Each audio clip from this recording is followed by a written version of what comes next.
Hello, I'm Andy Furco from the University of Minnesota in the United States, and it is a great pleasure to have this opportunity to be with you for this conference.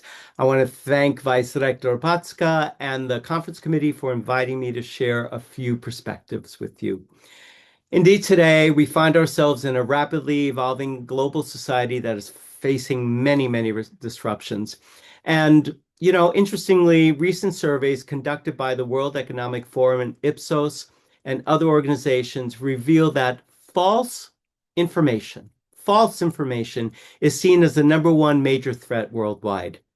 Other threats include terrorism, war, climate change, economic anxiety, artificial intelligence, and political polarization, disillusionment. So I guess for us, the question becomes, what is the role of higher education? Or maybe even what should be the role of higher education in light of these conditions? For sure, universities cannot remain quiet sanctuaries while the world outside is in turmoil. And during these times of deep societal, environmental, and political disruptions, higher education must step forward as both an anchor of stability and an engine for positive change. Now, fortunately, we are seeing higher education institutions across the globe rising to the challenge of promoting academic and organizational transformation that is shifting higher education away from traditional insulated ivory towers to becoming more outward focused, community engaged institutions, intentionally focused on being active agents of positive change across societal ecosystems. Education is no longer just about passing exams or earning credentials to secure a stable job. It is about equipping resilient, critical thinkers who can navigate uncertainty and heal fractured society. Now, in thinking about this, I'd like to posit that this modern era of disruption demands that we in higher education remain centered and remain firm on two commitments.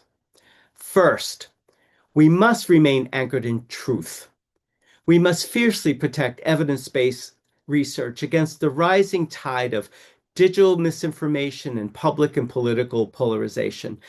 Academic integrity and the anchoring of truth are key to deriving evidence-based solutions to today's complex, intractable societal challenges. Higher education is the standard bearer and holder of that integrity and truth, and we must never let go of it. Second, we must be the driver of solutions. We must be the driver of solutions. As community anchors, higher education institutions require that we connect with local communities and regional communities to solve real-world crises rather than just studying them from a distance. It is through practices such as service learning that we can ensure that education not just remains relevant, but remains a contributing anchor for positive change. And I mentioned service learning in particular because it has shown to be a powerful and effective approach to implementing solutions to critical societal issues. And that at its core is the principle of building relationships, of bringing together students and faculty members and community members to work in community together and in solidarity to derive solutions to complex societal issues. And throughout the world, we have great examples of how members of academia and members of the community through service learning derive and implement positive societal change, demonstrating dedication, fortitude, and resilience, often under the most challenging and difficult circumstances. And this model of resilience and empowerment and solidarity through service learning, it is perhaps nowhere more evident than in Ukraine. The inspiring work of ServU, as well as other efforts across the country, have demonstrated how despite strife, unrelenting attacks, and much danger, there has remained an unwavering hope among faculty and students and community partners who willingly step up to be agents of positive change. It is also a testament to the university leaders in Ukraine who understand the social role that their institutions play and who support and champion service learning and community engagement work. In many regards, Ukraine's service learning efforts are exemplars, global exemplars, extraordinary examples of resilience that contribute to building new global understandings of service learning practice, not only as a resilience-oriented education model, but as a model of societal recovery. The Ukrainian service learning model is one in which participants have had to continually shift and adjust and adapt as conditions have unexpectedly and substantially changed, requiring participants to find new ways and new outlets to meet community needs.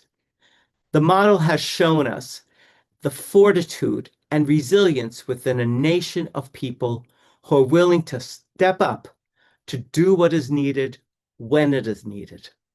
Ukraine's service learning model shows us what a sustained commitment to service learning and community engagement can do for the recovery of communities and of a nation.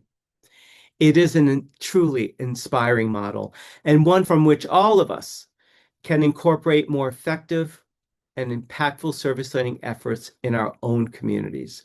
So in closing, on behalf of those of us across the globe committed to advancing service learning and community engagement in our educational institutions, I want to express my deep gratitude to the great service learning champions and dedicated participants in Ukraine and throughout Europe, and to the resilience and fortitude of the Ukrainian people, who continue to serve as a source of immense inspiration to so many of us around the world.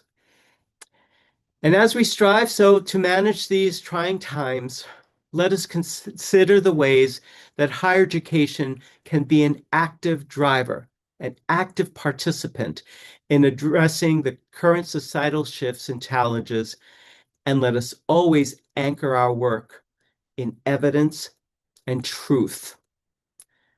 Let us embrace these evolving responsibilities as we strive to transform higher education institutions into more engaged universities that foster collaboration, partnership, and solidarity to build a more welcoming, compassionate, and peaceful world.